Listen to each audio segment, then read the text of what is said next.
Matched betting profits are completely tax-free in the UK. And if you're consistent, you can make a few £100s to thousands of pounds a month completely risk-free with matched betting. But once the money actually hits your account, what should you do with it? Today I'm going to break down 3 ways you can use your matched betting profits. We've got reinvesting, we've got spending, and growing your future wealth with investing. So number 1, and probably the one you should be doing the most, is reinvesting it back into matched betting. Especially if you're a beginner, you're still going to be increasing your bankroll to build up enough money in your exchange to be able to cover all of the bets that you want to place. If you've been match betting for a while, you've probably got to the point where you don't have enough money in your exchange to cover the amount of bets that you could or would want to put on to make profit from. This is where reinvesting is really powerful, and you really want to get as much money into your exchange as possible, because then you have more liability and you can cover higher odds and more bets and things like that, which is ultimately going to mean you can make more profit. It's like a snowball. When you start with 50 or £100. It's a really small snowball, but as you build profits, you're reinvesting it back into it, and it's going to build to be huge, and you're going to have so much money in a few months or a few years. So I'd say you really should be reinvesting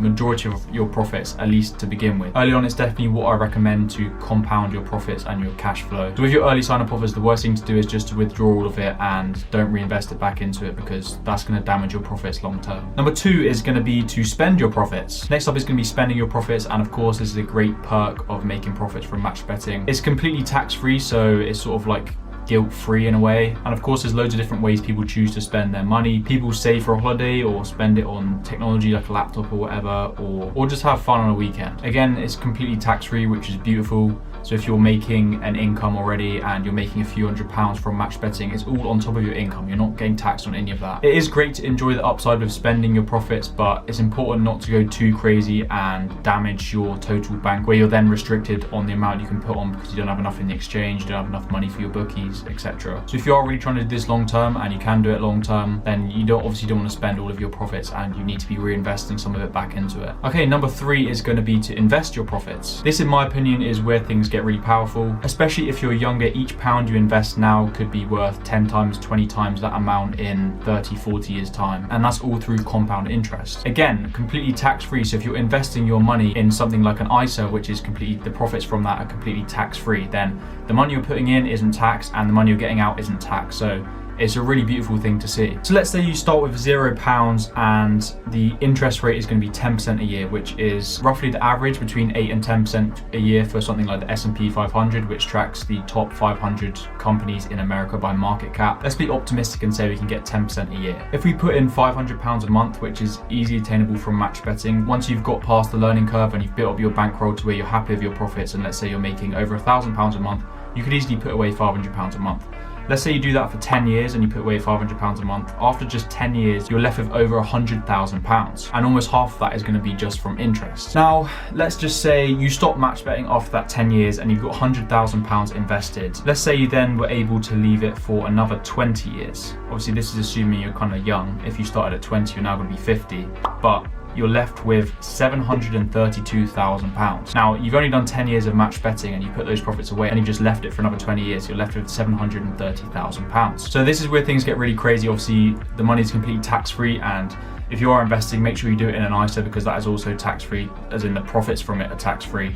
If you don't invest in an ISA, you've got to pay capital gains tax, which obviously you want to avoid. You've got a £20,000 a year limit on your tax-free ISA. So yeah, even if you're only able to invest £100 or £200 a month, it is really powerful, and especially if you're young, it's really going to help. Even if you're older, it still can be really powerful, but the real power is where you've got time. So if you're young and you're doing match betting, you're making some profits, you don't know what to do with it, the smart advice would be don't spend it, invest in something like the S&P 500 or a FTSE All-World and All-World Tracking Index, something like that. But the S&P 500 should be fine. And leave it long term. Don't even look at it, don't think about it. And if you're smart and you try and add as much as you can and leave it long enough, you could be literally into millions by the time you retire, or even earlier. And I think it is really important. Sorry for going on about investing. I know this is a match betting thing, but it's something I'm quite passionate about, and I think people should be at least aware of it, because I think it's something stupid like only 5% of the entire population of the UK has a stocks and shares ISA, which is just ridiculous. If you don't know where to start with investing, just start with one of the platforms like Trading 212 or Invest Engine, because they're completely free, don't pay any fees or anything like that, and you can open an ISA with them. If you want to use my thing for Trading 212, I'll put it in the description and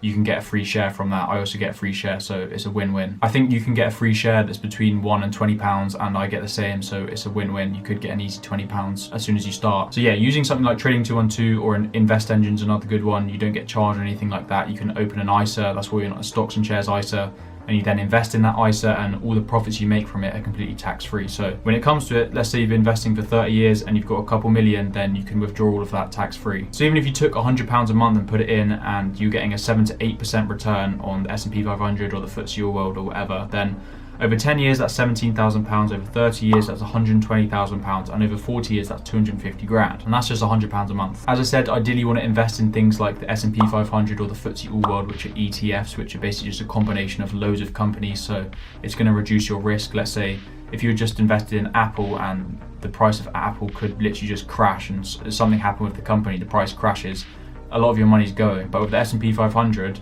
even though Apple might be in it, if Apple crashes, the price isn't going to do as much because there's so many other companies that have weighted into it. This is such a great combination, I think, is match betting and then investing. I think it's a really powerful combination because both are tax-free if you do it right. Obviously, match betting is tax-free anyway, but if you invest in an ISA, that's also tax-free. So you're keeping all of your money and you're just snowballing all of your money. Sorry, I just went completely off topic there and went on a mad one about investing, but I think it is really important. So the 3 things you can do with your profits is reinvesting, which is going to be probably the one you do most, at least at the beginning of your match betting journey.